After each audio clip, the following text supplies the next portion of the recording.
This Amateur Radio Roundtable is brought to you in part by ICOM America. Well, hello to everybody. It's Tuesday night again, February the 20th. It's Amateur Radio Roundtable, and I'm Tom Medlin, your host tonight. And our other host tonight, we've got Martin F. Jew, founder of MFJ, standing by on the side there. Dave Kessler's traveling tonight, so Dave's not going to be on. I just found Katie in the chat room. She's going to work the chat room tonight and not going to be on the video part of the show tonight. But anyway, we'll say hello to Katie. And you know, one of the things I was going to say to Katie if she was on tonight, let me see if I've got something here. You know, Katie, okay, yeah, thanks, Walter. You know, one of the things that I was going to talk to Katie about tonight if she was here, Katie Allen, WY7YL, was inducted into the ARRL Maxim Society. So, congratulations, Katie. That's great. Maybe next week you can talk a little about that. Would love to hear from you about that. So, normally our audio is on WBCQ International, a famous international shortwave station up in Monticello, Maine, but we're not on tonight. They've got some issues with how we connect our audio stream to them, and they're working on a new way to connect. But we're ready as soon as they're ready. So it's just a matter of a few little technical things. Hopefully by next week we'll be back on with them there.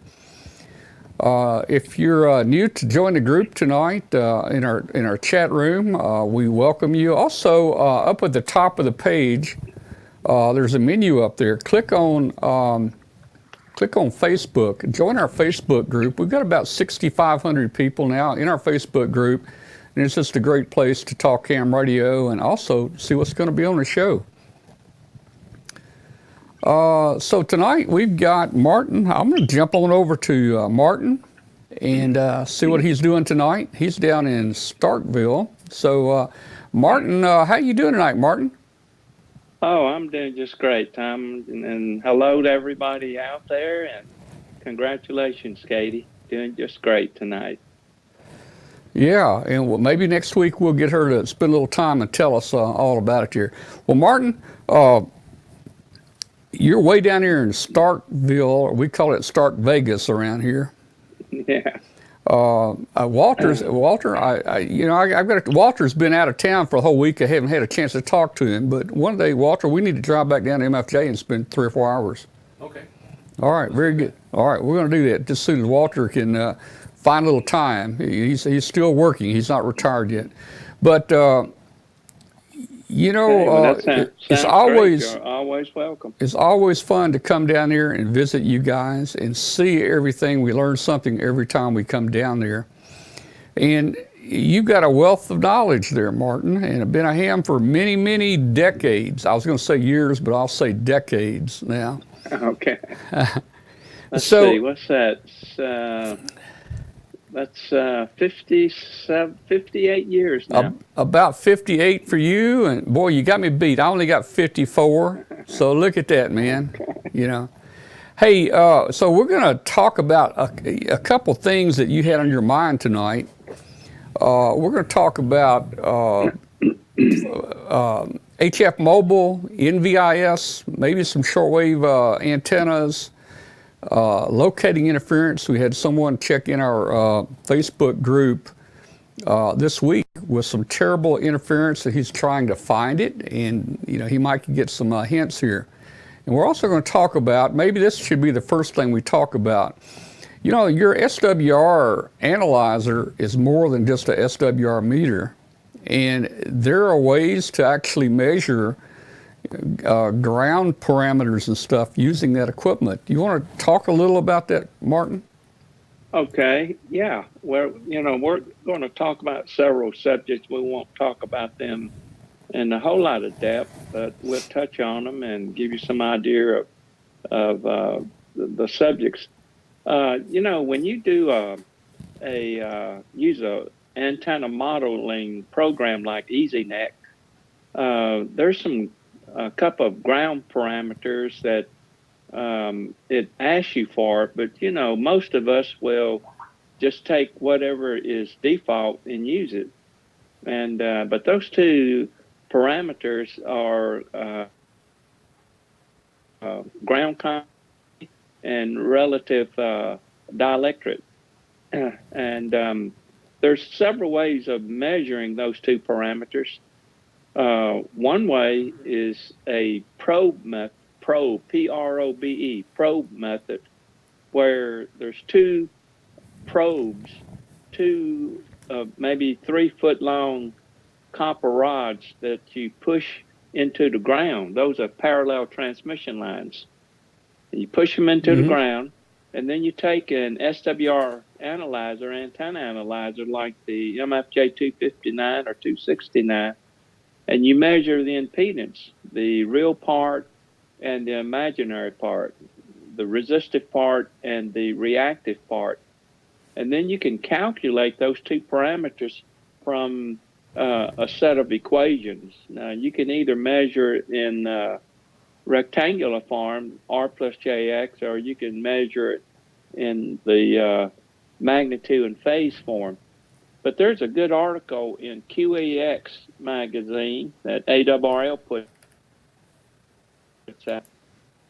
That is in the December 2006 issue that explains that method. Now, a more recent article that just came out, let's see, was in December of 2016. So about a year ago, this article uses a low dipole, about 3 feet off the ground. Now, using the probe method, you can measure those, the ground conductivity and the dielectric in a small area, and you have to go to a lot of different spots and average it out.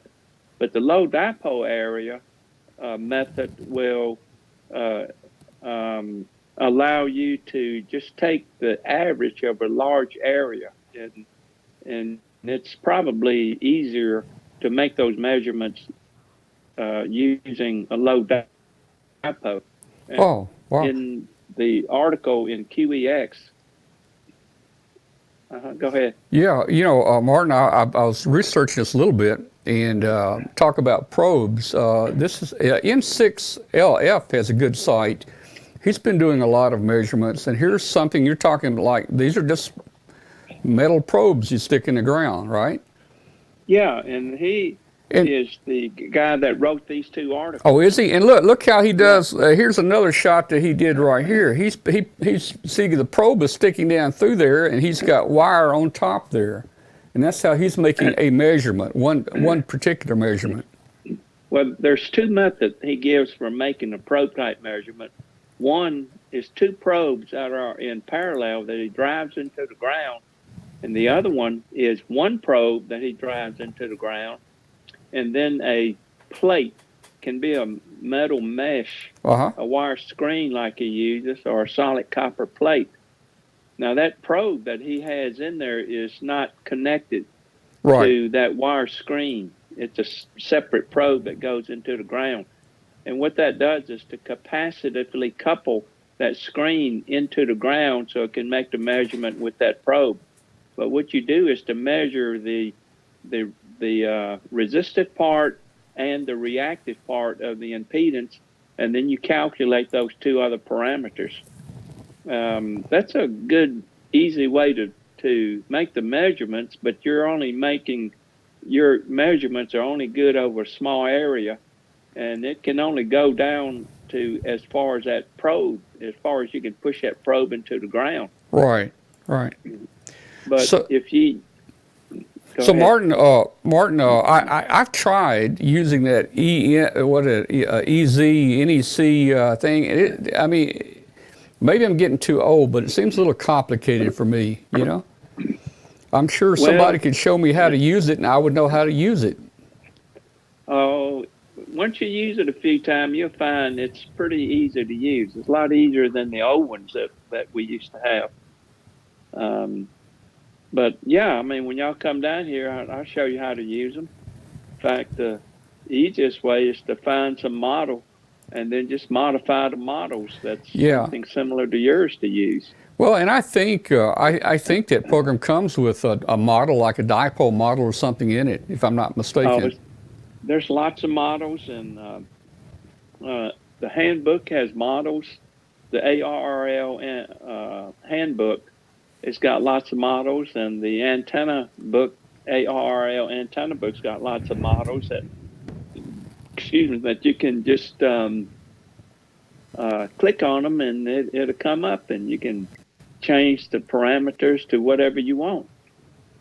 But getting back to making those ground measurements, those two parameters, the other way that N6LF Rudy Suburban, I think that's how you pronounce his name, wrote in his last article in November, December of 2016, the Kiwi X, he uses a low dipole.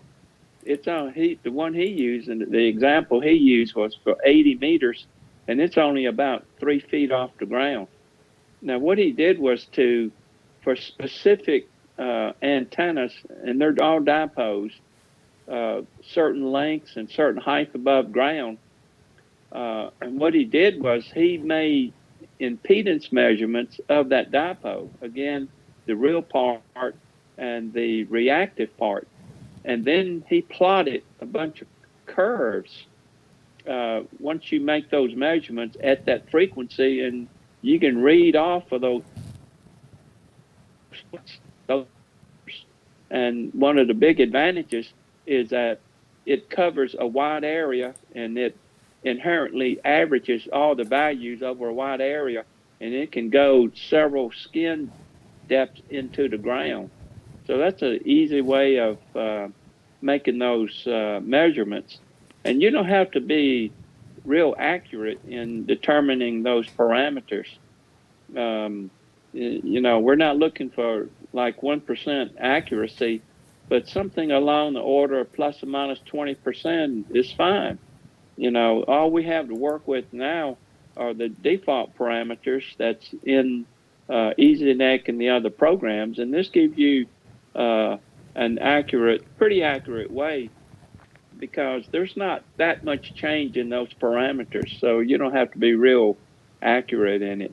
Anyway, we just wanted to touch on that subject, and we've got several other things that we want to touch on too. Yeah, and if you have time one day, we'll come down and I want to see, how to plug all the numbers in that, and I mean, once you learn to use it one time, I think it is pretty simple after that. I just need a little bit of help. Oh, it's a lot easier than you think it is. So, you do a lot of mobile operation, don't you? Well, I don't do a lot, but I do like mobile, and a lot of my operation is mobile. HF mobile, either 20 meters or 40 meters. And, it's a lot. I mean, it's really incredibly easy to get on mobile now than it was in the old days. Back in the old days, back in the 50s, you had to have a separate transmitter and receiver, and had vacuum tubes, and you had to use things Power that supply? were called dynamotors. Yeah. It was really a motor that was run off the battery that generated the high voltage DC. But nowadays, you take a little radio, like a 706, or most any radio that runs off of 12 volts. And you can try it out by plugging it into your cigarette lighter plug. And, cigarette lighter plug only puts out about 10 amps. So you need to turn your power down to about 50 watts or 20 watts, something like that. So you don't blow the fuse out of your cigarette lighter plug. Yeah. Now, if you want to run your full 100-watt single sideband, we have a little box that has a super capacitor that kind of fills in on the voice peaks, so you can run full power on it. And now, my mobile it's always a temporary setup. I don't have it mounted. Either lay it on a seat or prop it up on the armrest, little plate that is mounted on the bottom of the radio. And I have several radios that I use, but I like is a really old radio. It's a TS-50. It's an old Kenwood radio, real simple. Oh, yeah. And you're really looking for something real simple because mobile, you know, you have to be careful, and you can't be fumbling around menus trying to find how to change the bands.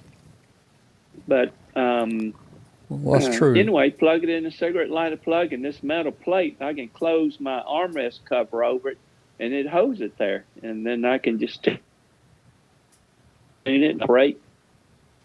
Usually I operate sideband, but I used to operate CW in the car. It would help if I could copy better, but it's still lots of fun operating CW mobile. Did you operate CW while you were driving? Yeah. Wow. You know, unless you're really good at CW, which I'm not, but I'm good enough to operate a little bit mobile. Well, you know, most of the CW contacts back when I was making a lot of CW back in the early days, it was easy to copy pretty much in your head. They repeat the signal strength a couple times, the QTH, the name is, and that's it, you know? Yeah. Well, I mean, basically, a lot of the CWs like that, but I like the more rack chew on CW than work contests or DX. But I want to touch on that copying CW again in a minute.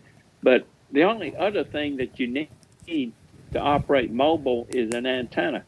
And probably the easiest antenna is something like a ham stick. You know, they don't cost much, $15, $20 for one band.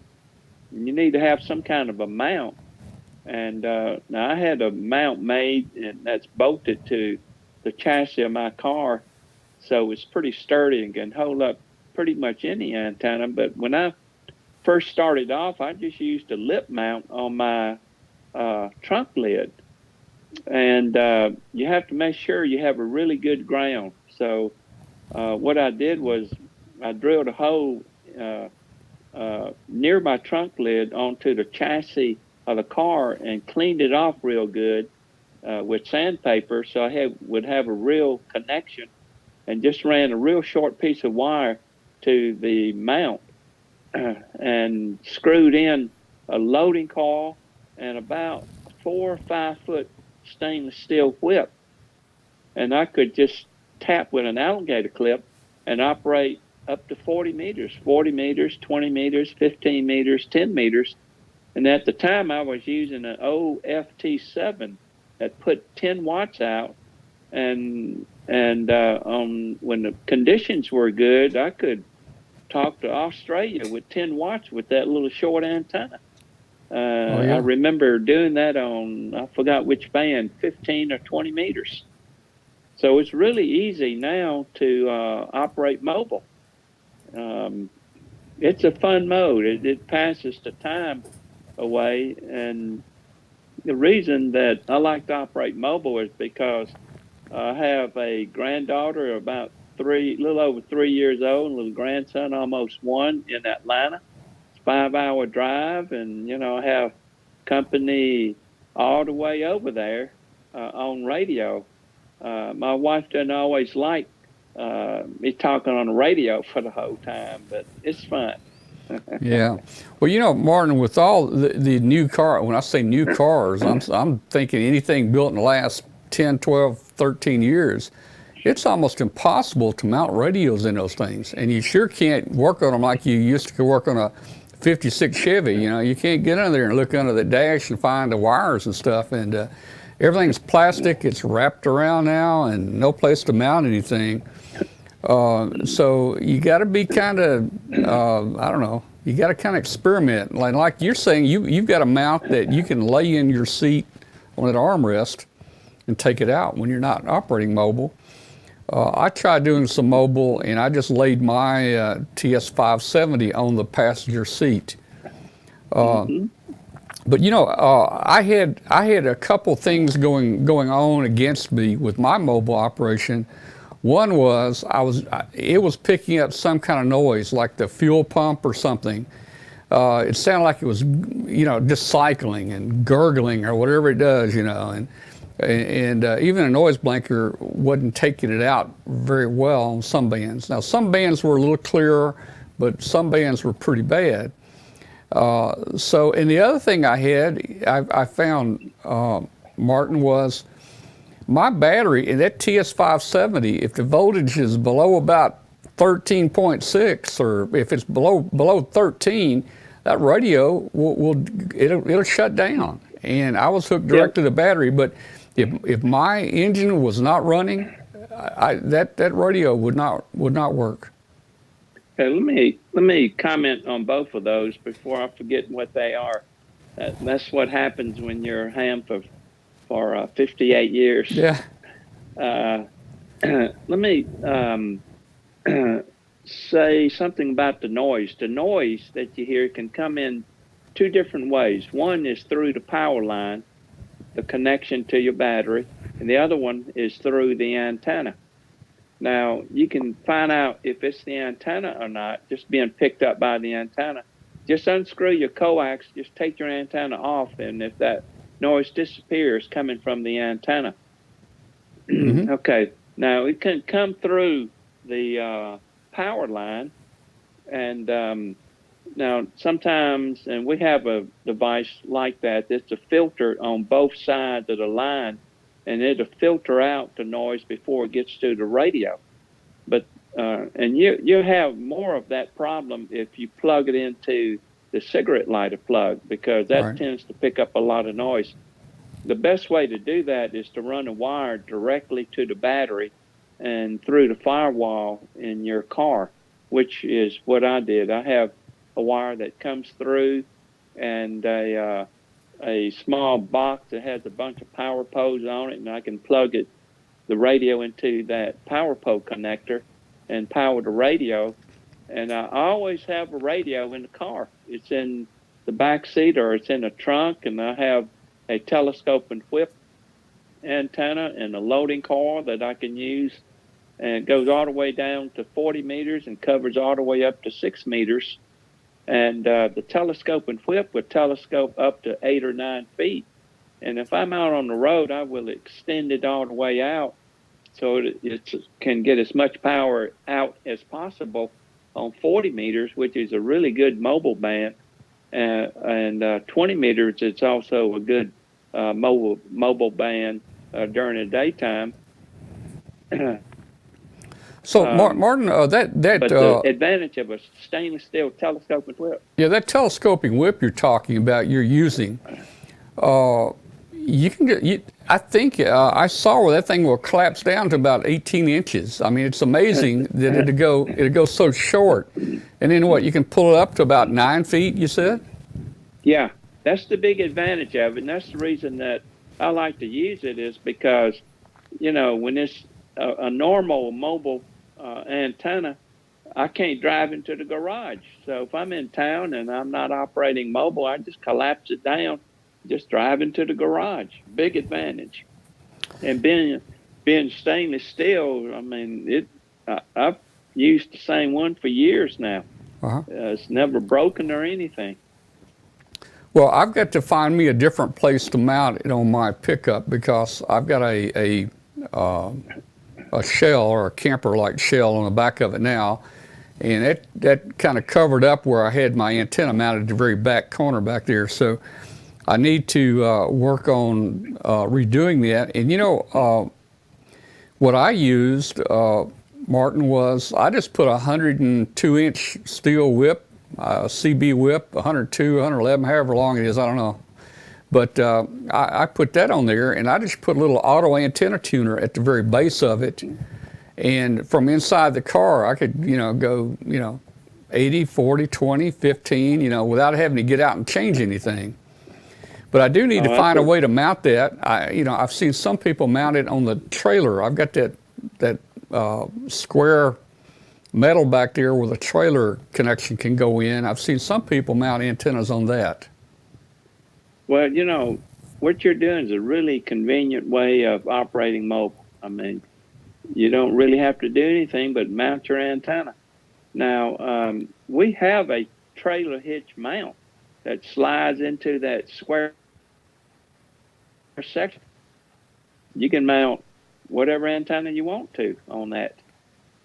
Yeah, and I guess it would, it's going to be up against the back tailgate and all that, but I guess, being there is better than not having it all at all. Yeah, yeah, well, that's true. That's true. But does your camper cover up the corner? It does. Corner? It does. It completely covers the corners there. And I had a piece of metal I built that went down in the hole back there and fastened in and bolted in, where I could put that whip on the very back there. But yeah, I'm thinking about doing something a little different with it. Well, one of the advantages of that trailer hitch mount is you can just take it off. Yeah. When you're not using it. Yeah. Martin, now I've got in my attic antennas that I had 40 years ago. I think they're the Larson antennas. They had like a 54-inch stainless steel rod, and then you had the coils that screwed on top. You had a coil for 40 and a coil for 80 and 15 and so forth. And a lot of people would just put a little piece of metal on the top of that thing, and they'd mount two coils, kind of, like how you build a fan dipole or something. You can put two coils on there, and you could work 40 and 20. Yeah, but automatic band switching that way. Yeah, but looking back at that antenna,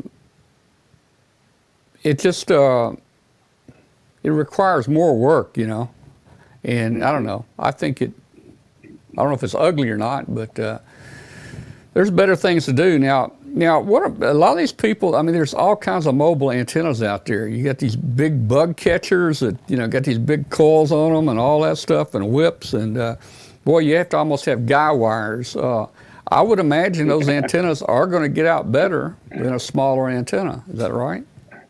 Oh, yeah. The longer that antenna is, and especially on the low bands, on 40 meter and 80 meter, it needs to be as long as you can make it. What limits it is when you go under bridges and stuff like that, and you hit tree limbs and it breaks it all off. And but about 9 feet's about as tall as you can get. So go safely. Yeah. One other. But the bigger the coil, the higher the Q the coil is, the more power you can get out.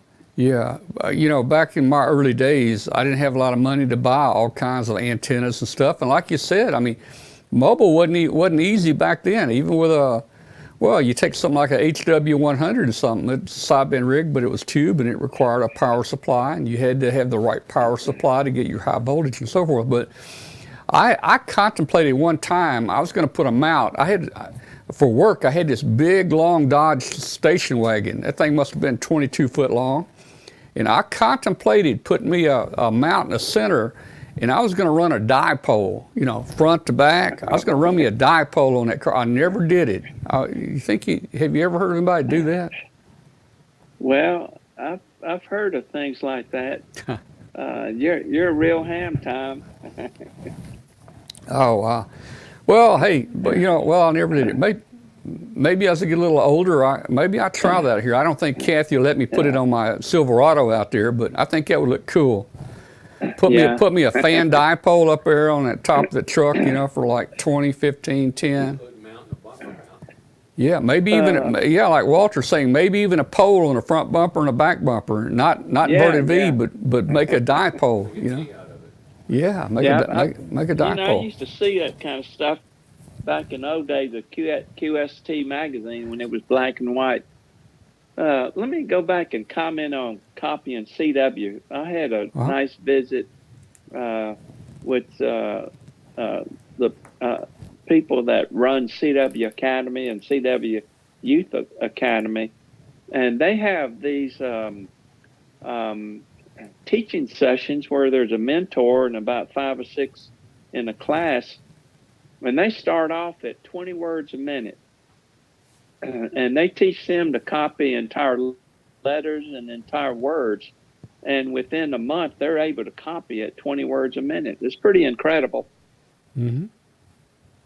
And I have tried by using on YouTube. There's some YouTube videos that send you the most common English language words, and I chose like 25 words a minute, so I can copy entire some in few words. I'm very good at it.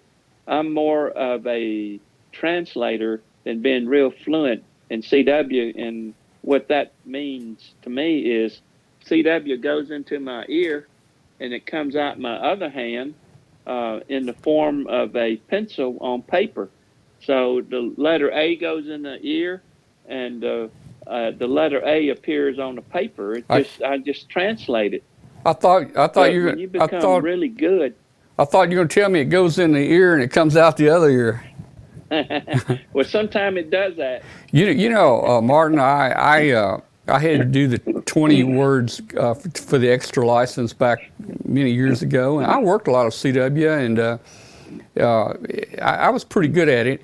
This week, we've been getting on HF, and one of our viewers invited me. He challenged me to come down on CW. So I took him up, and I went down there and met him on CW, and boy, I tell you, I saw how bad my code really was. He was doing about 18 words a minute, he said, and I was copying maybe 50% of it. I mean, plus I haven't been on it so long on CW. My sending's fine, of course, and I think if we'd brought it down to maybe 12, 15, I'd have done much better. But with just a little practice, I think I'd do a little better. Well, a lot of people don't realize that CW is truly a language. It's just like when I say the word "thee" to you, you don't hear the letter T, the letter H, the letter E. You just hear the whole word "thee" and you recognize it as "thee." Uh-huh. Well, those guys who are really fluent and can copy at 35, 40, 50 words a minute, they're hearing whole words and whole sentences. And that's really true. And if you listen to it and you take the approach those guys at CW Academy take, you become fluent pretty quickly. And it's really, truly a real language when you really get good at it. I hadn't gotten there yet. I'm still barely able to speak redneck English. Well, I think you do pretty good there. Being brought up there in the Delta down in Mississippi. And you do pretty good here.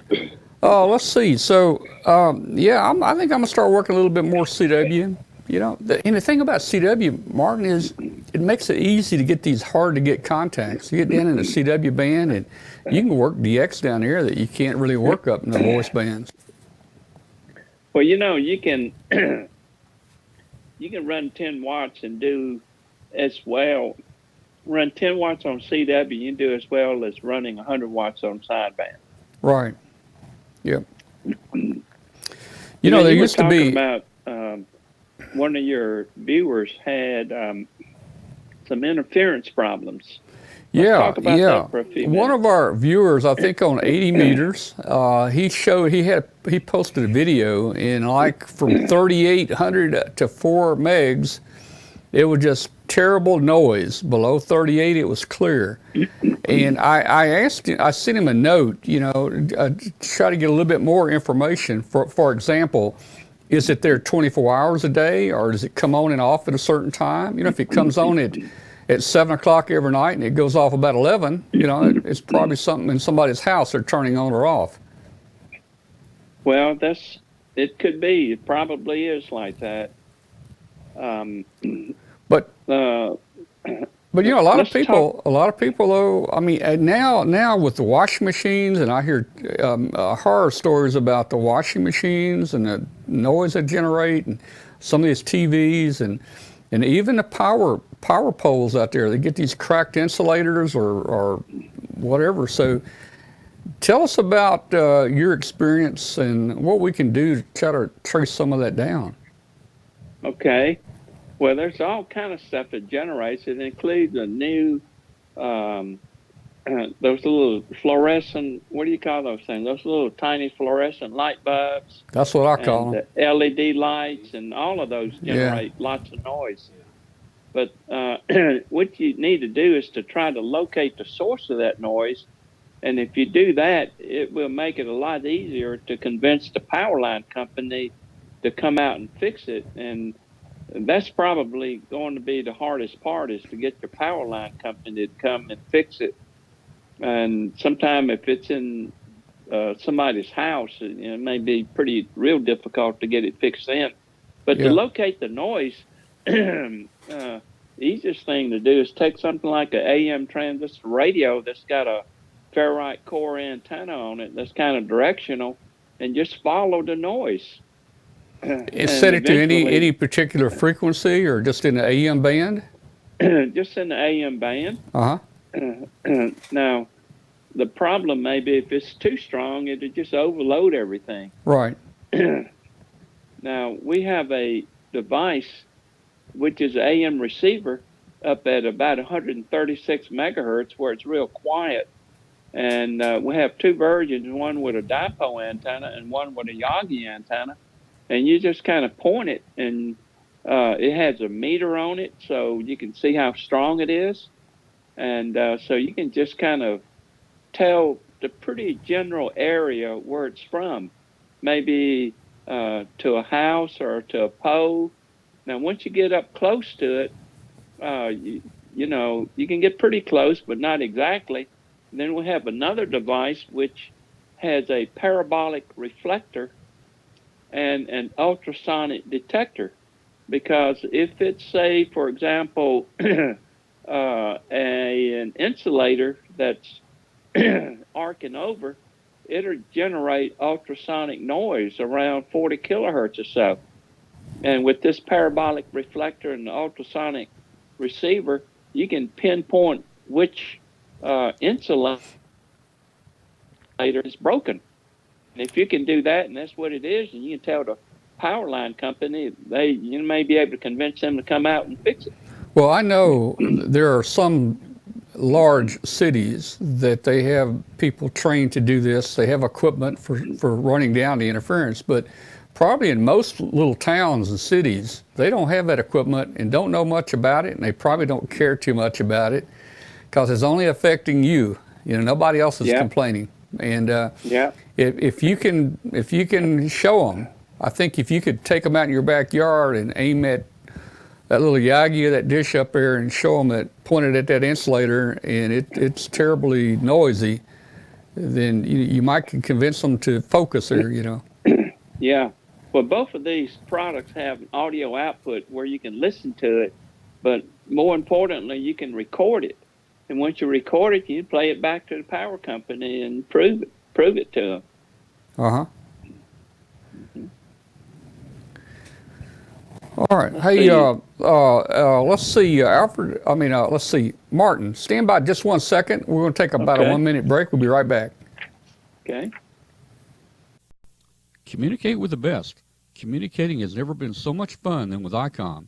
From D-Star to SDR, ICOM uses the most advanced technology in their radios.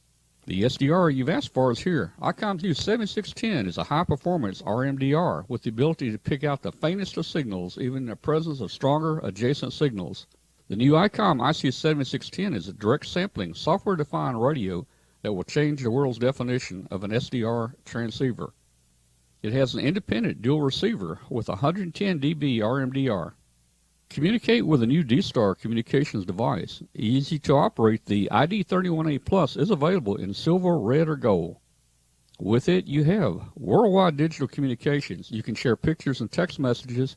It's waterproof, compact, lightweight, and tough. Visit www.icomamerica.com/amateur for more information on ICOM radios. All right. Hey, Martin, Walter here has a question for you. This CW Academy, have you actually tried it? I haven't actually tried that myself. There's a big, long waiting list. Oh, okay. They're very effective. There's two sections. One for us older hams, and then there's a section for really young kids, Yeah. and they have had incredible success rate, starting off at 20 words a minute, and in about 4 to 6 weeks, they're able to copy. I mean, it's pretty incredible. It's just totally different from the way that we learn Morse code. Yeah. We learn it like EISH, dot did it, like that. And but they don't teach it that way. They start off with you learning whole letters and words right away, just Mm-hmm. like it was a Mm-hmm. language, just like you going somewhere and learning how to speak Spanish or French or German or something. Yeah. Well, after I learned the letters, I think the best thing that helped me back then, and this is like last century, like me and you, when me and you were back there, I recorded on cassette. I think just 5 letter groups, just 5 letter groups, because that way they're not words. You can't memorize a 5 letter group. You have a couple hundred of those 5 letter groups, and you just sit there and copy them, and copy it and copy it, and I think that helps you out a whole lot too. Well, one thing that I learned is that one of the things that can make you really, really fast in copying CW is the same technique that places like Google use. When you type in a search term, Mm-hmm. you'll see a whole list of words that starts to appear because they predict. And you do the same thing in copying in CW because when they start to send TH, well, the next letter is going to be an E for the, or maybe an ING or INK. So you can kind of predict. And if Right. somebody, and when they're going, if they send name NAME, first of all, you'll recognize the word name because you hear it so often.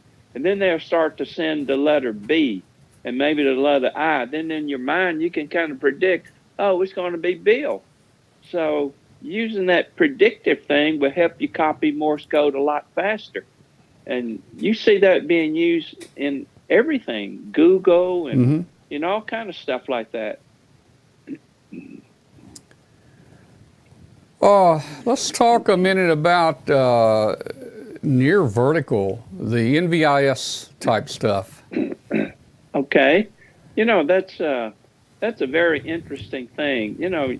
A lot of us hams like to work DX, and to work DX, you need to have an antenna that has a real low takeoff angle. But let me Right. let me just talk about what that means first. You want your well, first, let me just say, let me just kind of um, give you what my definition of an antenna is. A transmitter will take energy from the wall that you plug into the wall, and it converts it into radio frequency electrical energy, but it's still electrical energy. So you got to have something that will convert that electrical energy into radio waves. And that's what an antenna does. It's a converter. Uh-huh. and But antennas will take the electrical energy, converts it into radio waves. Now, what's important in working DX is when the radio waves will radiate at a low angle, that is between the ground. If you can imagine the ground is one line of an angle, and the other line of the angle is right above the ground. Well, if you have a low angle of radiation, you can see it takes off toward the horizon, and Right. then it bounces off the ionosphere and comes back down far away. Yeah. And that's what you want an antenna to do when you want to work DX. But if you want to work something close by you, you don't want that angle to be very low. You want it to be very high, because if it's very high, it will go almost straight up and bounces right back down very close to you. and NVIS stands for Near Vertical Incident Skywave. So, in order, and it's really easy to get a real high angle uh, uh, antenna wave to come off of your antenna. If you take a dipole and just mount it low to the ground, Yep. or if you have a mobile whip, just bend it down so it's almost horizontal. Oh yeah. Yeah. I posted the phone number in case somebody wants to call in and say hello and ask a question, maybe make a comment. So 901-286-1116. If you call that number, you'll get to talk to Martin. Okay, but NVIS is good for local communication, local rack queues, and especially for emergency situations. You have real reliable communications, like on 80 meters or 40 meters during the day. During the night, 40 meter goes out too long, and 80 meters is good for reliable local communication. And when that goes out too far, you can get on 160 meters. Now, most antennas on 160 and 80 meters are pretty close to the ground relative to the wavelength of the radio wave, so Right. they're pretty good for NVIS. Right. Yeah, if you can't get that height, that's what you're going to have for sure there. Yeah. When you start playing with EasyNet, the antenna modeling program, you can see those antenna patterns real easy. Yeah. And it's usually pretty hard to get a low takeoff angle, and the easiest way to do that is to use something like a vertical antenna. Most horizontal antennas are pretty high angle, unless you can get them way up above ground. Uh-huh. Now, one of the advantage of a horizontal antenna is that it uses the ground wave to reinforce the signal, so you get some gain out of reflections from the ground. I started out as a shortwave listener. You probably did too, on the old radios. Yeah, Hopefully, we have yeah. shortwave listeners here. Hang on a second, I got a phone call. Who's on the phone? You got Mike, NX2U, Tom. Hey, Mike, NX2U, Mike, up in Kyles Fort, Tennessee. Yes. How you doing? Part of Appalachia, Tom. How you doing there? I'm doing good. I just want to make a comment to Martin. You were talking about mobile antennas and the different types that are out there. I've used two types. I've used the ham stick, which is, loaded all the way up, and I've also used the Hustler, which has the top load coils. Like you were saying, you can add 1, 2, or 3 coils. I actually have to use both. On my Sierra pickup, my Silverado pickup, I've got quick disconnects on the bumper mount. When I am just running with the bed of the pickup, I can use the ham stick. But when I put the cap on, the aluminum cap, it will not resonate, so I have to use the Hustler with the loading coils above the cap. Otherwise, it won't work. And I use an ICOM 706 mounted under the seats, and the only thing that's in the front is the faceplate. So that's another way to get around it. So I don't know if I know, Tom, you said you had a pickup. That may be something to think about. Yeah, I'm going to get back into mobile. Mobile is a fun mode, and that's perfect way to operate, Mike. Mobile is it's just really a fun mode. You're driving by yourself, and you got company no matter where you go, and you'll be surprised at who you can talk to. It's really an enjoyable mode. Yep. Let me just mention that, if you send a load mobile antenna like you're doing with your Hustler, it's more efficient. Radiation resistance is higher, and the current below the coil is much higher than if you base load it. I base load my antenna because it's just physically easier and it's just lighter. But what I've used in the past, which is the best way to do it, is to put the loading coil right at the very top of the antenna, near the top, and then put a big capacitive hat. And if you do that, then the current that flows through that antenna before you get to the coil is pretty much constant. So you get a lot better radiated power that way. Ah, very good. Well, what I had to do, because I was running a 40, a 20, and a 15-meter coil on the top of the Hustler, that's a lot of weight swinging around. And on the back of my cap, I actually mounted a piece of PVC pipe that I actually that I stick it through so it holds it vertical, straight up and down. But yes, you do have to watch low-hanging branches because those coils get expensive when you snap them off. Oh, yeah. Well, that's a pretty innovative way of doing that. You know, when I had that top-loaded antenna, I had to do something similar to that. I had a piece of fiberglass that was stuck in the gap in the trunk to keep it from flopping around.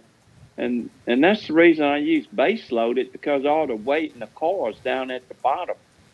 But anyway, whatever works, you can get out no matter what kind of antenna you use. It really more depends on the band conditions. Yeah. Well, that's why I ran low and high band. You were also talking about a hitch mount. I have a unique hitch mount that was designed by WT2U many years ago. He really didn't go into production. He was in upstate New York, and it mounts in your 2-inch receiver, but it's not for driving. It's when you are stationary. Back then, they used to have those 40-foot tubular Radio Shack towers, and it would lay down. You'd mount your antenna on it, and in 30 seconds, you had a 40-foot tower up in the air with your antennas on it, and you were operating portable or whatever. And we used to use that for road rallies. They used to use us for communications. And I still have that unit. I haven't used it lately, but if I ever have to go emergency for, seek and destroy, so to speak, or find a lost hunter, we can get up mobile with something like that. Although I don't know if he markets them anymore, but it was a very unique thing that went right in the 2-inch hitch on the back of the vehicle. Wow, that's pretty incredibly tall mobile antenna, 40 feet. Well, let me jump in here and just say, Mike is one of the guys that usually every day when we get on 40 meters, he usually joins us. And on our Facebook group, guys, in fact, here's a picture of me and Mike right there. Oh, wait, that's not it. That's not it. If you see this on our Facebook group, guys, this says, let's get on HF and make some contacts. Mike is usually in there every day. Also, Ken down in Odessa, Texas is on there, and we can usually hear about anybody. So watch our Facebook group and join us. I'm going to start texting Martin the frequencies. And Martin, you've got a radio there at your office, don't you? Back in the back, you can get on. Oh, I do. You wouldn't believe how many radios I have. When I have hooked up to an antenna, is what's that new SDR from ICOM? The is it 7300, 7610? Yeah, 7300. Yeah, 7300. I got it on a double extended zap for 40 meters. That antenna is 180 feet long. Yep. Fed with 450 ohm ladder line going into a balance line tuner, true balance line tuner. Well, I just need to get on the air whenever you're on. All right, we're gonna start texting you the frequency, and if you're available, if you're available, just come join us. Usually we have several people on. Riley Hollingsworth I've texted him before. He's listened in, but he's never transmitted. But maybe we'll get Riley on and some of the other people in there. Well, And Mike, we have a good round table when we get going there, Tom. we do. We've had as many as 10 and 12 guys in that round table. Yeah. Wow. Was that you, Mike, on that Tom showed us? Right here, right there. Yeah, the guy in the clown suit. That's was me. Mike. that That's was Mike you. right Okay, there I thought in he the was. red, with the red hair.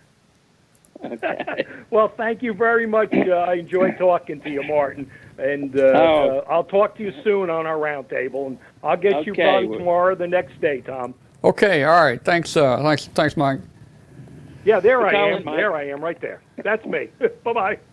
All right. All right. Oh, okay. Let's see. 901-286-1116 is the number. Guys, give us a call. Martin, I'm sure will be glad to hear from you. Well, Martin, I was talking a minute ago about shortwave. We got started on shortwave. Oh, What would, I mean, can you just, is it better to put a antenna up that's specifically made for that? It's maybe tuned for that, or just a wire? What do you think? well, most any piece of wire will pick up radio signals. Yeah. And, as kids, that's what we did. Just throw a wire on the floor, throw it outside, put it up. Uh-huh. And for shortwave listening, the longer, the higher, the more signal it pick up. But we're bringing out one that will cover all the popular shortwave bands, and it will be tuned specifically for those bands. So it will have a lot better pickup because it's resonant on each one of those international shortwave bands. It's that's a cool. vertical antenna, much like our MFJ 1996 vertical. It's a vertical dipole, but tuned specifically for the shortwave bands. Would it, are you doing that with like traps in there, or are you doing it a different way? Where they're loading coils. It's Yeah. like, you were talking about the hustlers with the multiple loading coils Oh, yeah, on yeah. the top. Okay, Uh-huh. it's like that, but it's two sets of them, one on the top and one on the bottom, and it's fed in the center. So it's a true balanced dipole fed in the center, tuned very closely to the short wave band. So it should work very, very nicely for the short wave bands. Well, that's good. And a lot of people are very deep into shortwave listening. They're really serious. They're a lot more serious than they were when I was listening. I mean, they put pre-selectors and amplifiers and all kinds of stuff on there now. Man, I started off with it was a 3-tube AC/DC regenerative receiver made by Night Kit back in the 50s. I still have it. That's cool. Who's on our telephone? This is KI4YWW, Mike's neighbor. Mike is my Elmer, I guess you would say. But I have an interesting project. I have a broadcast van, a Chevrolet Suburban from 1989 that's got the 33-foot mast on it. And I was curious about any advice about antennas and things for that thing. Wait, let me hear that again. Yeah, I need to hear that again. You got a vehicle with a 33-foot on mast your on it? Suburban? A 1989 Suburban that was a remote television broadcast vehicle. And it's got the pneumatic mast that goes up that's 33 feet high. And I was just curious about some recommendations for antennas for that. You know what? I would recommend. I don't think you'd be able to use that for anything. I think you ought to just bring it here to Carterville and leave it with me. Well, it's got a wee bit of rust on it. There's a lot of work has to go into it. Well, are you interested? You know what you ought to try on that is a 2-element hex beam. You can get some gain on it. It's really light. Well, I was going to ask him, are you interested in VHF, UHF, or HF, or what are you, and I didn't get your name there. What's the name?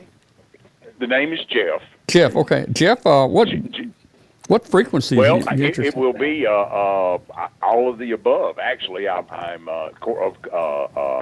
need to be UHF, VHF for the MCOM work that we do in the club down here, and then of course you just have to put an HF Yeah, you just have to. You just have to put an HF antenna on it. Of course, you can't. You have to be parked and portable. You can't use it mobile, but you have to be portable. Well, my thinking is that that's a perfect mask to put some directional UHF and VHF Yagis on. If you're going to be parked, usually maybe you can find something to hold a wire antenna up in the air. And I don't think you necessarily have to hold it on that hydraulic mast, but it definitely would do a great job on VHF. And does it rotate, or would you have to put a rotator on top of it? Oh, it rotates. I can adjust the angle. I mean, it had the satellite uplink on it, and it looked like a death ray that you can do the pitch, angle, everything. I mean, it's infinitely adjustable. Is it metal, and are the sections connected electrically together? They make contact? That I do not know. Well, if they do, that's a full quarter wave on 40 meters. Yeah, it is. As long as it's not grounded out or something. But, I mean, there would be ways you could feed it, for sure. Yeah. Hadn't thought about that either. That'd be a guys. cool. These are good ideas. That'd be a cool 40-meter antenna, Yeah. Well, yeah, you can just tap up on it and feed it. Well, Martin, he could put an arm on there, and an arm that sticks out, 6-7 feet, and he could pull him up a 40-meter quarter wave vertical piece of wire. Well, that's true. That's true. Or you can use it as an inverted V. Just put a dipole, the center of it up, and let it go up, and leave the other two in near ground. These are possibilities I haven't considered. Yeah. Well, excellent. Thank you very much for the advice. I appreciate it. All right, Jeff. Thanks for calling. Well, Jeff, you've got a very nice Tennessee accent. Well, thank you very, very much. Very much. Okay. Very good here. Very good. All right. Bye now. All right. Let's see, Jeff. Thanks. All right, 901-286-1116 if you want to give us a call. We'll be going to Hangout after the show here in a little while. We got Walter here with me. We'll get old Walter over here in a few minutes, and no telling what we'll talk about. I've got a, Walter built his first kit the other day, and I got Walter another kit to try right here. It's little FM wireless microphone. The circuit board is kind of small, but this is going to be his next project, and we're gonna show it on the show here and make sure it works. We need to get Walter one of our regenerative receivers. Let him experience regeneration. Well, that would be cool. Now, you got any of those in a kit form down there, or are they just already built? Yeah. No, we got them in kit form. Okay. We need to talk to Walter about operating HF while flying one of those big airplanes. Well, we do, and he's made one or two contacts out of that Airbus. But it don't have a lot of knobs like regular radios. Walter says it only has like one or two knobs. You just flip it on and it's it. AM or sideband. And of course, I guess you set the frequency. Yeah, we can turn the frequency, but and that's the only thing you've got to do, huh? Other than that, I have no idea where it is. Oh wow. That gives me another idea for a mobile antenna, Martin. Just a little mast on the back, and string you out about 100 feet of wire with a kite behind it while you're driving down the road. Yeah, it put a lot of pressure on that kite. Martin, I don't know if you and I maybe hadn't talked about this. Yeah, it was somebody on the HF I was talking to, but Martin, do you know what a Gibson Girl transmitter is? You ever remember seeing a Gibson Girl transmitter?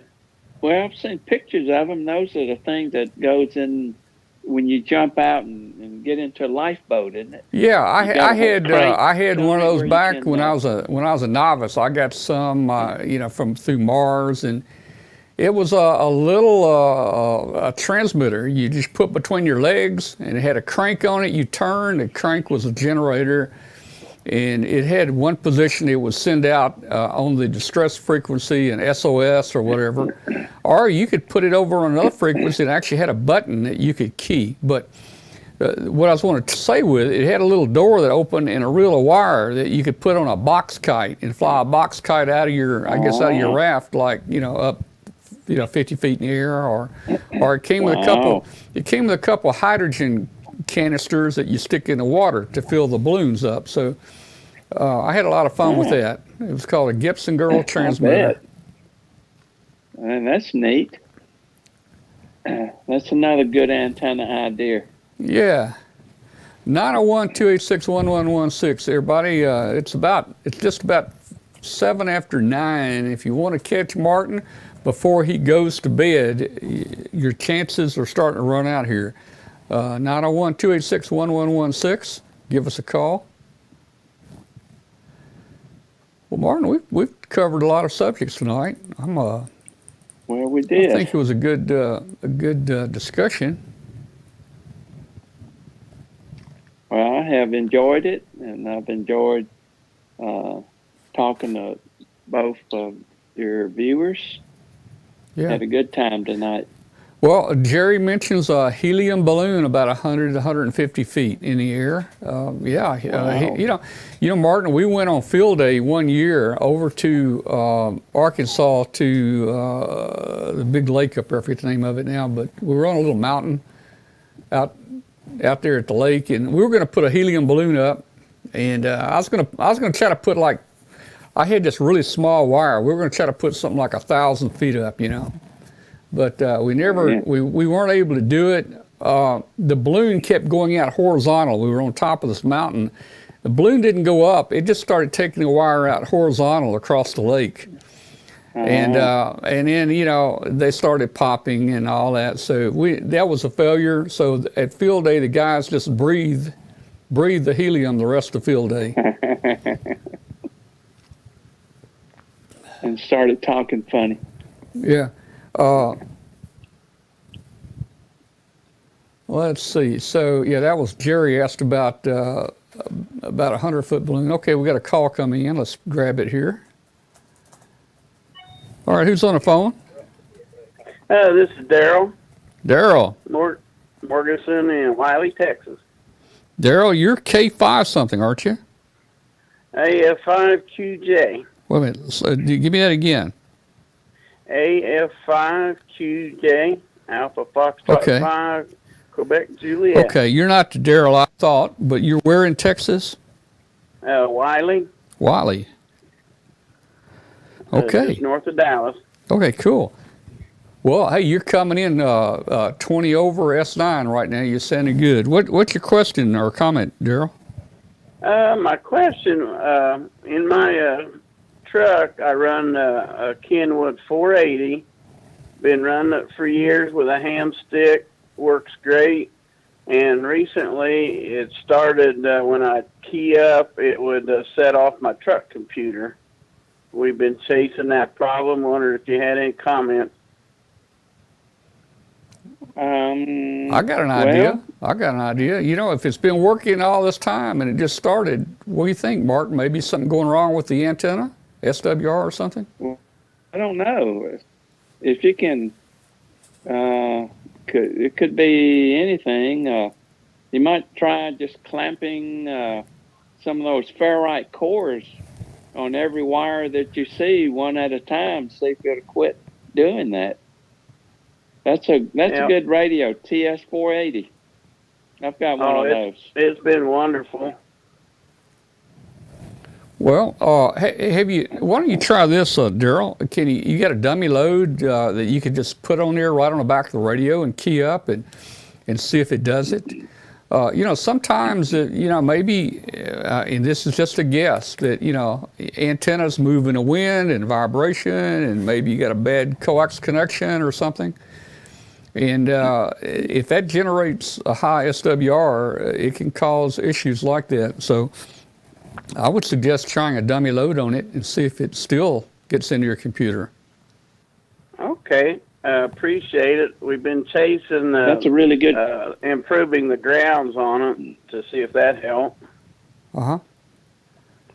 But That's a really no good so idea far. because if that doesn't fix the problem, it could be going through your power lines.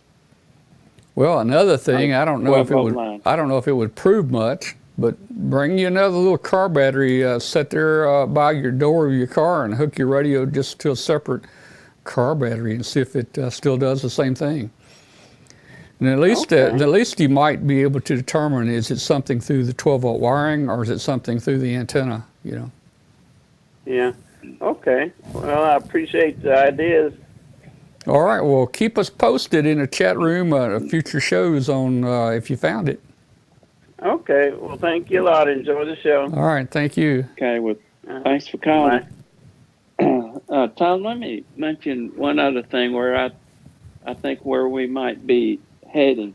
You know, there's lots of remote controlled radio, and it's easier than ever to remote control a radio. In fact, we have one coming out. Now you have to know a fair bit about computers to remote control your radio.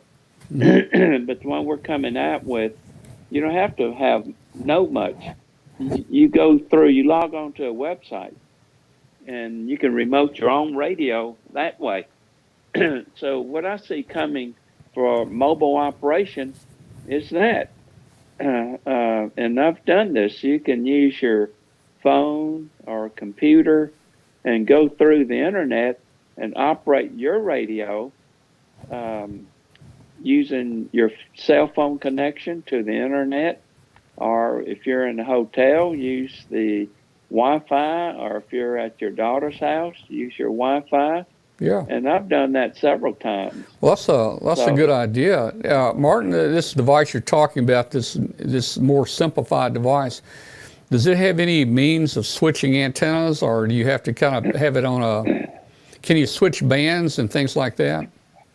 You can do everything. Wow. You can switch antennas. You can rotate rotators.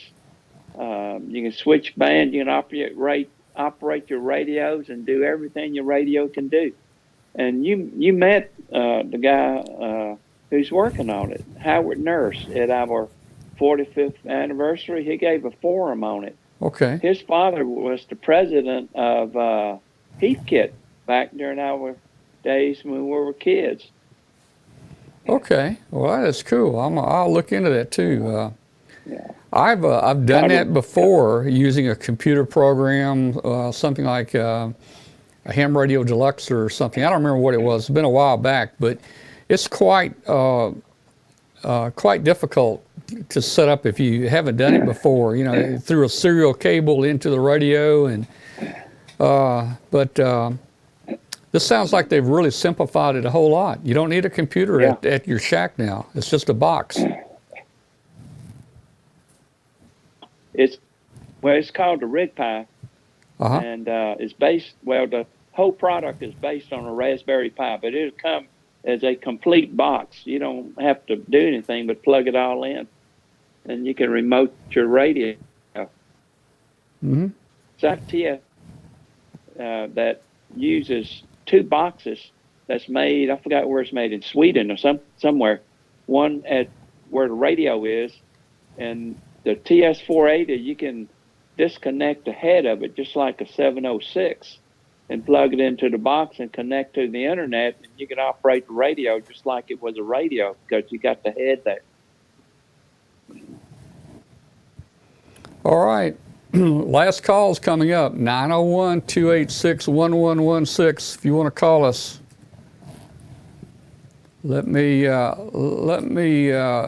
get the point out. Let's see. I can make the point better here. Yeah, I can make a better point. Watch this. There we go. Part of it's cut off on my screen. Is it? What part's cut off? The 90. Oh, really? The 90's cut off, huh? Okay, well, I can fix that. Now, how's that? There you go. That's perfect. All right, 901-286-1116. Last call. Last call.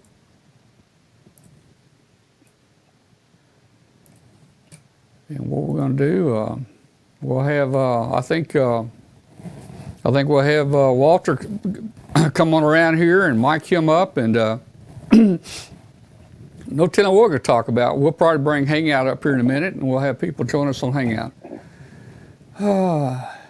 Well, Martin, thanks very much for all your time tonight. We hit on a lot of great subjects and enjoyed it. Looks like that we stirred up some brain activity in the chat room. A lot of people were talking about the same things there. So I think we had a successful show tonight. Thank you so much.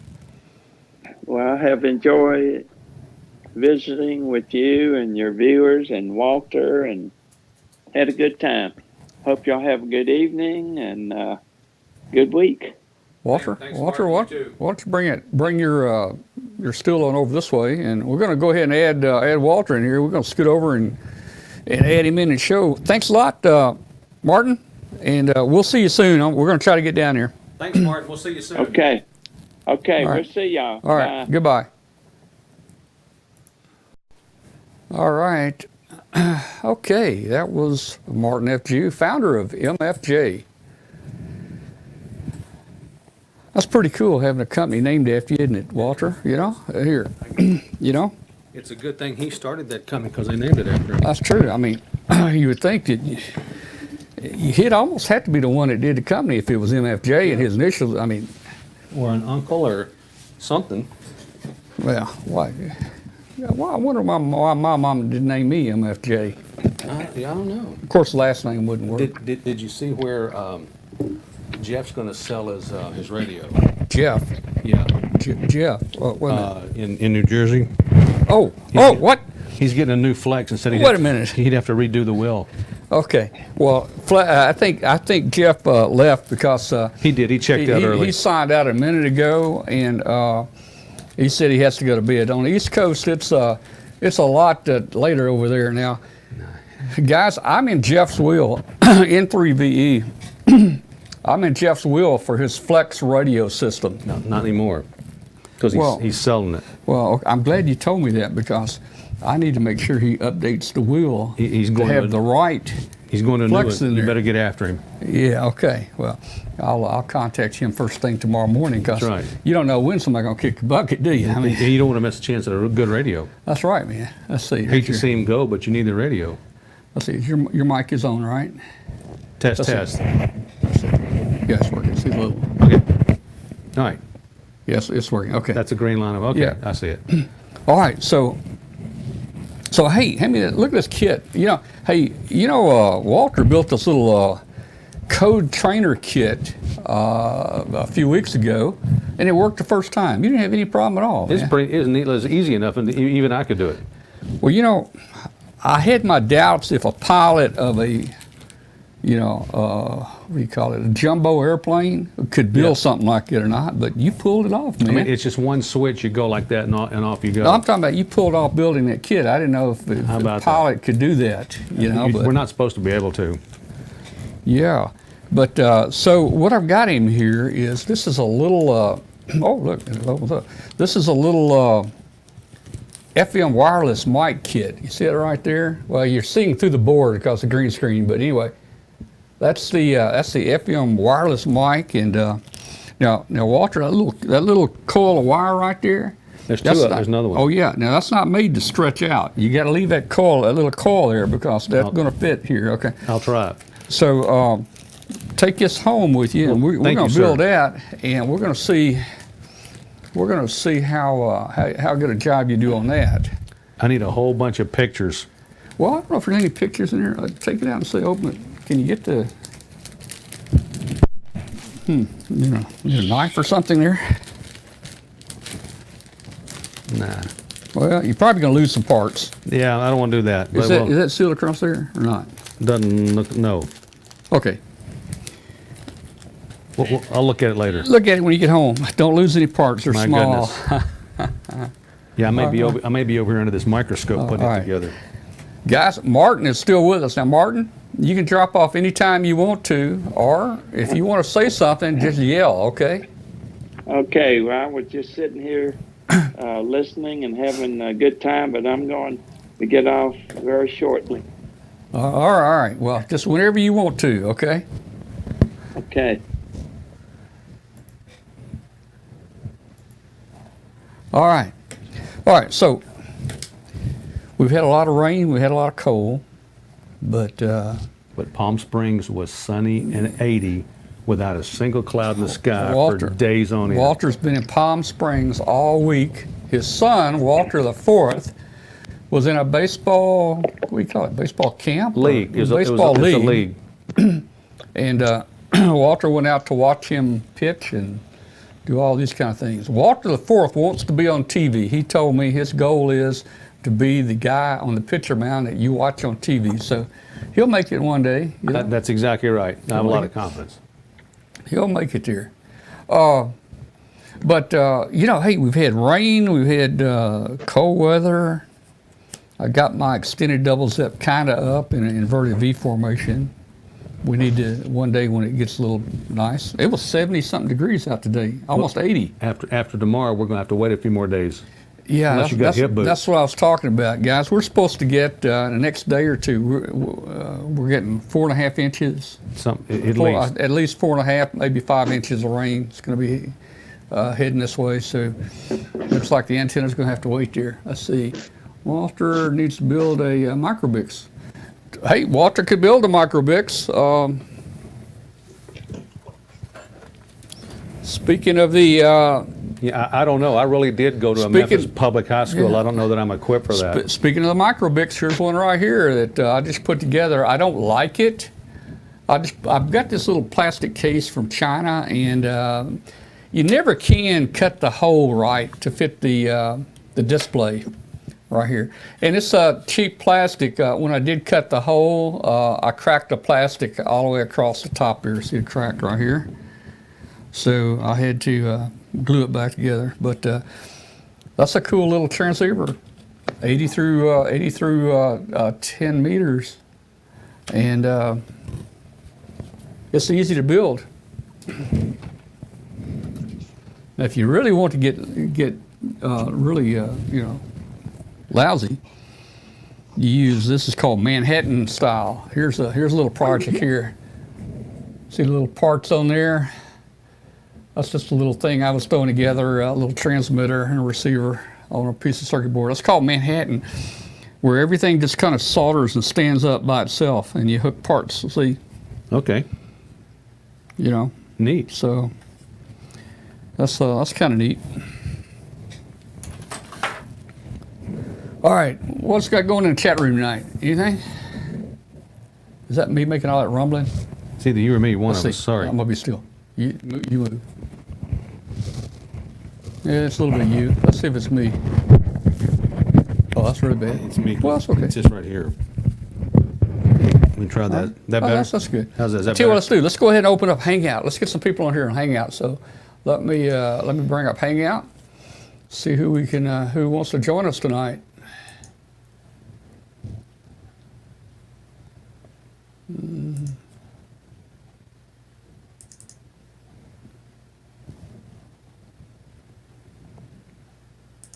Hangout.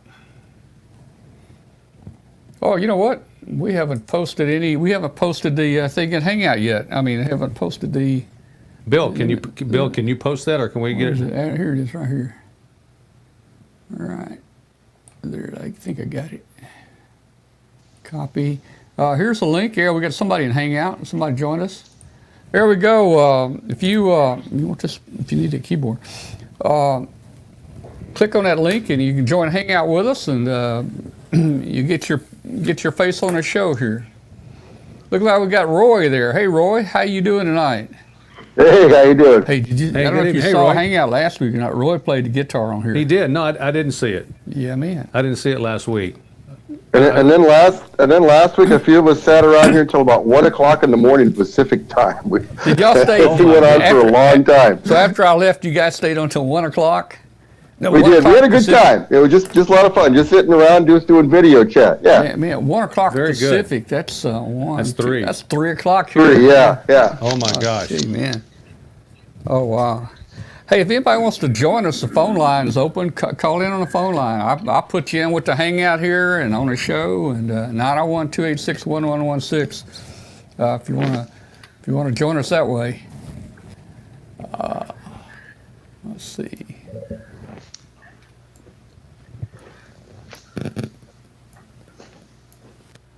There we go. Make the number a little smaller. There we go. Oh, we got Bill on there. We got Douglas on there. We got Roy.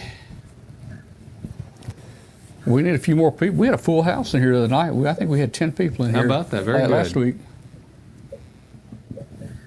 How's everyone?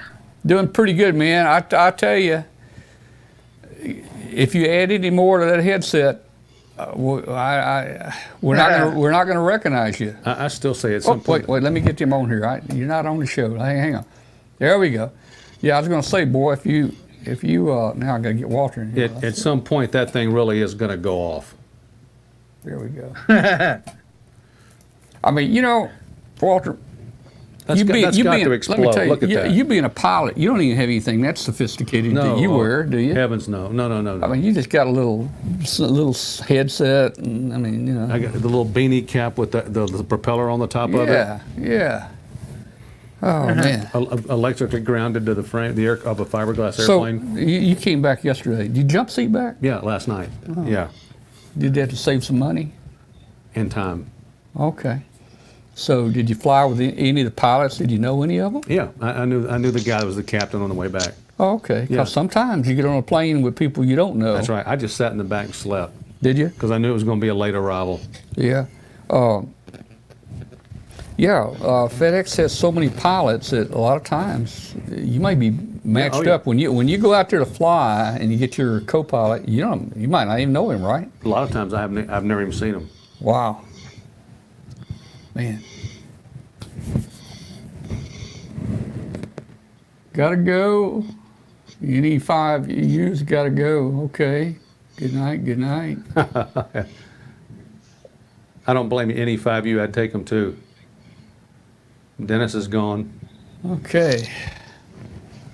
Hey, Bill, up in Massachusetts. Hey, Bill. Hey, I heard you on 40 the other day, but you were kind of near the noise, so there wasn't any way we could talk, but I did hear you.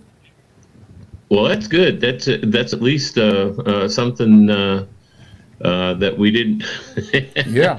we didn't have when you were in Tuckasegee, but we can try that again sometime. Yeah. At least you know you're getting out. Did you ever find out why your bias T shorted out? Did you have some short on the coax? No, I got to get an antenna analyzer to check on that specifically because that was on the MFJ NFED there that I was running that remote tuner and whatever. But yeah, just to be correct, the bias T was in the house and everything was outside. Yeah. Well, and you connected to that remote tuner, so the SWR and all that. None of that plays into burning out your bias T. So the main thing is, why did the bias T short out and burn? And it's like something on the coax shorted or something out at the antenna tuner Well, shorted. I mean, I was using I was using an Astron 12 power supply, and I'm saying to myself, well, and I watched the standing wave. I watched my meter on my rig, and it went from a 3.0 standing wave ratio down to less than 1.5 to 1. So I at least knew that something between the radio and the tuner was functioning. Okay, Yeah. and then I happened to see gray smoke coming out of the out of the biased heat, and I said, wait a minute, this ain't supposed to be happening. Wow. Oh, wow. All right. Well, let us know when you find out, what that was there. Well, I'm going to have to get an antenna analyzer just to make sure that the coaxes and everything is straight, and then we'll have to maybe call down and talk to Martin and tell him I'll send it down and have him look it up and figure out what went wrong with it. Okay. We got Mike up there. Hey, Mike. Hey, Mike, how are you? Hey, good evening, fellas. We got snow up there in Yupaland? Oh, we got snow. You're welcome to come up and join us with it. All my snow is gone. It snowed here on Sunday in the morning, and we had about 6.5, almost 7 inches of snow. Monday it was 52. Yesterday it was 65, and tomorrow it's supposed to be 70. So I don't have any snow in my yard anymore. It's all gone. Well, I'm looking at 70 right. Oh, wait a minute. That's my room temperature. It's outside in a balmy 27. 73 outside. 73 Yeah. here. Yeah.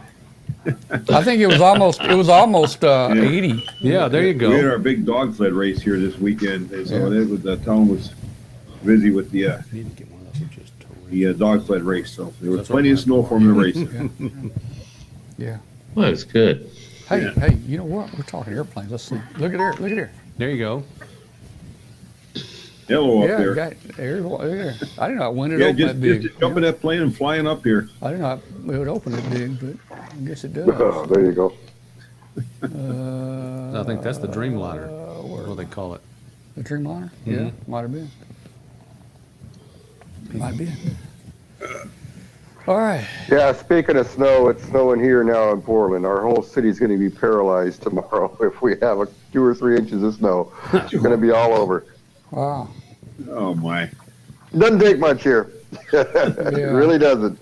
We know how to put out 3 forest inches, fires, but you could sweep Yeah. off with a broom 3 inches. yeah, I understand. Well, I worked in if Minneapolis he one winter wants to too. Yeah. If he wants to see snow, he's got to move to the other Portland, which is on the East Coast. I swear to God, they get buried every year. Oh, Yeah. there you go. Yeah, yeah. It's called Whole Maine. different story. Yes. Whole different story there. Yeah. Yeah, I worked in Minneapolis for a little while, and they had winter back there too. That was where I learned what winter was really supposed to be like. Yeah, but Minneapolis is bitter cold more than snow. Yeah, it's just cold. Yeah. Yeah. I've been there for that. So, lived and worked there for a while once. Yeah. All right, guys. I'm going to get out of here in just a minute. I haven't had any dinner tonight. I'm on a diet. You know that? Matter of fact, I got a bus run tomorrow. And I got to go pick up some seniors, and I'll be taking my snowshoes with me because I'm going to pick the seniors up at their senior center in my bus, bring them out about 20 miles from here, and they're going to go snowshoeing. So I got my snowshoes on the trunk of the car, ready to go out with them tomorrow. Go. What snowshoe? What's that? Snowshoes, yes. You know they do make they put your boots on your feet there, Tom, and you walk in the snow. Oh, I thought maybe you'd have to ski in them or something. You know. I've had to do that like in and out of the grocery In store. the trunk but of my nothing car, I got my excessive. snowshoes, I got my cross country skis, and my hockey sticks. So I'm set for winter in my trunk of my car. Well, You are all set. take them to a hill somewhere and see if they can Hey, slide Tom. down. Look at there, man. Look at he's in a fighter jet. Douglas is in a fighter there. There you man. go. Oh, look at that. What kind of plane is that, man? That's the F-16. Is it? Looks like I got a couple missiles on the side out Yeah. there.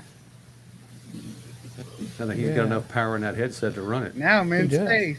Yeah. Yeah, man. Hang on, man. You know, We'll join you. hey, hang on. We'll join you. We'll join you. I mean, but look at this. There.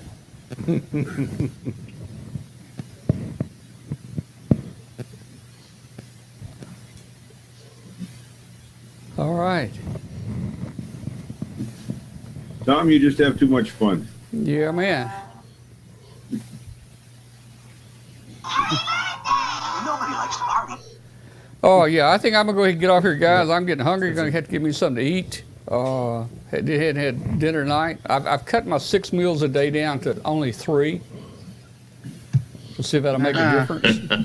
And, I get a little hungry, so I'm eating again right now. And, this will be my 3rd meal today. Maybe just 1 peanut butter sandwich, not 1.5, So just 1. You didn't double the intake just 3 Now times I'm a in day? the ham shack here.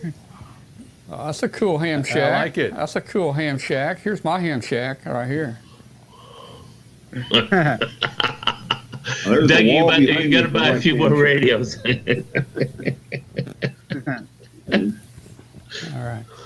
All right. So, guys, I'm going to say good night to you. 73. Hey, I hope you enjoyed the show tonight. See you next week. You guys stay on till 3 in the morning again if you want to. Yeah, okay? Roy, you're in charge till 3 in the morning. Roy's in charge. Roy's in charge, so you got to take it from here. Mike, Yeah. if Roy leaves, you pick it That up. Martin's an interesting guy. It needs to be part of the official report if he leaves early. Got a Lego man here. What is that? What was that in the background? What is that back there? I can't tell. It looks like a FedEx truck. You see it? Yeah, I can't tell what it is. It's kind of small. Looks like a FedEx truck or something. I don't know what it is. Huh. I don't know. Okay. All right, guys. We'll see you later. 7-3, guys. Good night, guys. Good night. Right. 33. Good night. All right. All right, guys. Thanks for watching. We'll see you later. See you, Kurt, up New Jersey.